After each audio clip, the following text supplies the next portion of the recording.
тік бұрышты үшбұрыштың бір бұрышы 70 градусқа тең, x-тің мәнін табуымыз керек. Мына үш кесіндіміз өзара тең, яғни мына кесіндіміз және мына кесінділер өзара тең.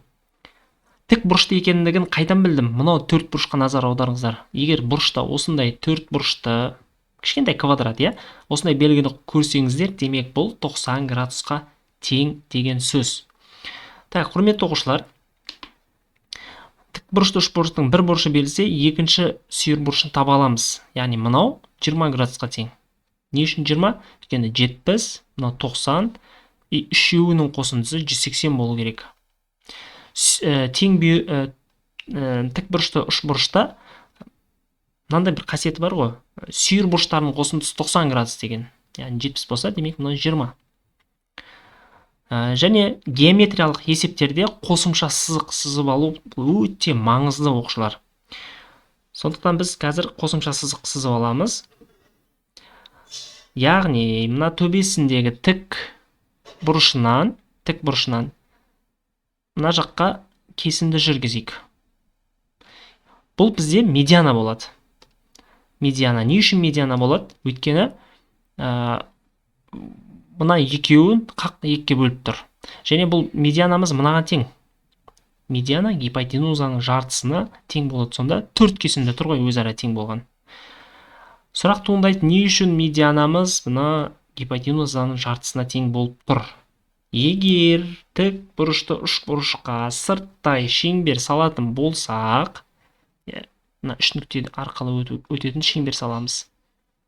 Үлкен шеңбер болады ғой. Жат шеңбер салайын, қалған керек емес.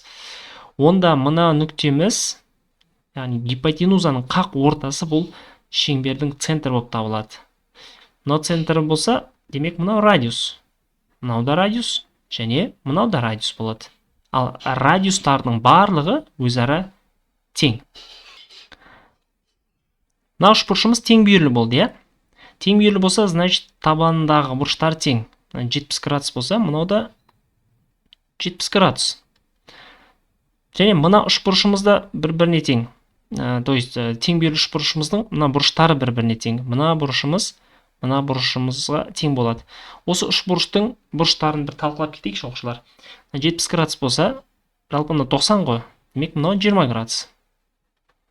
Бұл 20 градус болса, мына екі бұрышымыз өзара тең болатын болса, олардың қосындылары 160 болу керек. 180-ге толу үшін. 160 болса, мынау 80, мынау да 80. Екеу 80-80-ден. Мақсатымыз x-ті табу. Мынандай бір күшті теорема бар оқушылар. Қараңыздар, мына үшбұрыштың мына бұрышы және мына бұрышы екеуіні x, y деп алайықшы. Мына x, мына y болатын болса, онда үшінші бұрышының сыртқы бұрышы x қосу y-ге тең болады. Екеуінің қосындысы үшінші бұрышының сыртқы бұрышына тең. Дәл соны мына жерде қолдануға болады. Мына 70 градус. Мына 70 градус. Демек, мына бұрышымыз 140 градусқа тең.